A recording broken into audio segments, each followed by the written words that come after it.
gosh, isn't that fabulous? Did you make this? I did make this.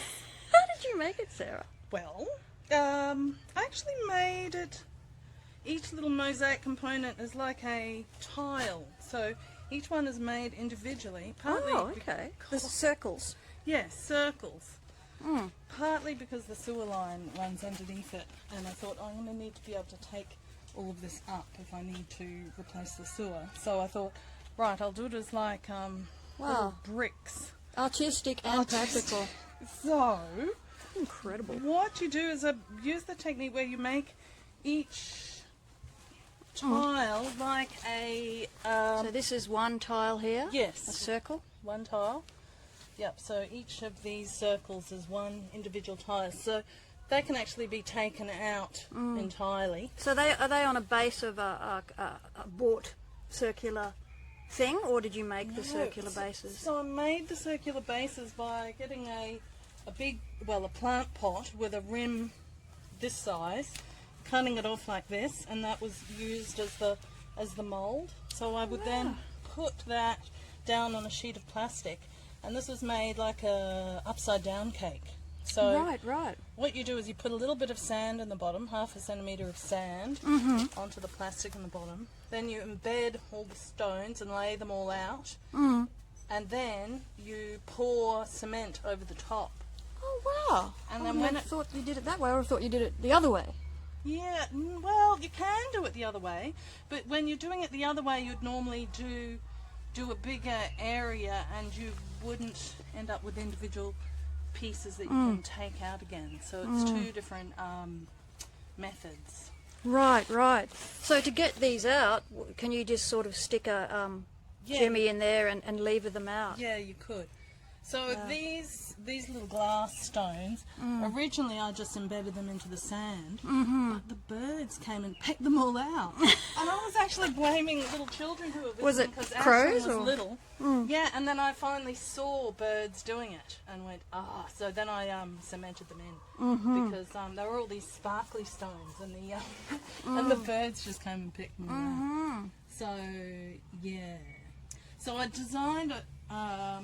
Nice mossy areas. Yeah, the moss is And this is a native Australian grass, eh? Yeah, I actually transplanted that out of the lawn and sort of put some bits in because I thought it would look good. It's a beautiful grass, isn't it? And it has great seed things. Yeah, it has little bits. It can get a bit much, and I try and sort of pull it out. But yeah, I designed it on a piece of paper with a 20-cent piece to get the design, this kind of to work out what to do. So it's very geometrical, it's very fractal, because you're a hippie. Obviously. And those outer light green ones are vaccinated. What? Vaccinated as fuck. Yes. Yeah, I like these sort of oceanic sort of motifs on the outer perimeter. A little bit Greek, I guess. A little bit rock and roll. A little bit. That is a gorgeous project. There it is from upstairs. Doesn't it look divine? Oh, there you are again. So this is how you worked out the geometry. Yeah. So I really did the design just using a bit of paper and a 20-cent piece, and then sketched it out from there, thinking what kind of design I could do that would work. And then it's just a repeating pattern, so each one is like a yin-yang symbol, and then all the yin-yang symbols just join up together to make this Waveform thing. waveform. So each tile is actually identical in that it's just a yin-yang. And then when you put them together, you get this sort of fractally wavy design. Totally fractal, man. As fractal as my glasses. Oh my god. Those glasses keep coming up on my news feed. Do they? Is that like Ni Hao or something? I don't know. I bought them in a, like a shit for dickheads. Shit for dickheads. Like a $2 shop.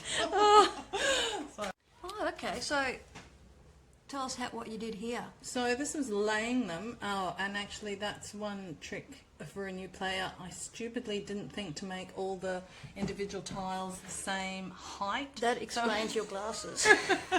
Oh yeah, not the check glasses. So each tile, when I went to lay it, I had to pack some up and then dig some down, pack some up. It was a real pain. Anyway, Well, you would never do that again.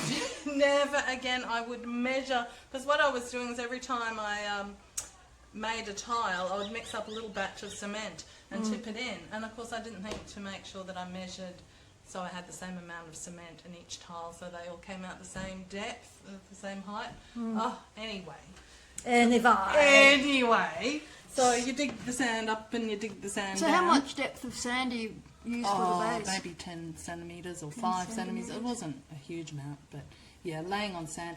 Theoretically, like laying the brickwork is really, really easy on sand because you just smooth it flat and go plunk, plunk, plunk, plunk. But paving is the best DIY project in the world. It's so much fun, so satisfying, and so No, but easy. you thought you'd do a fractal design with a lot of circles of different depths.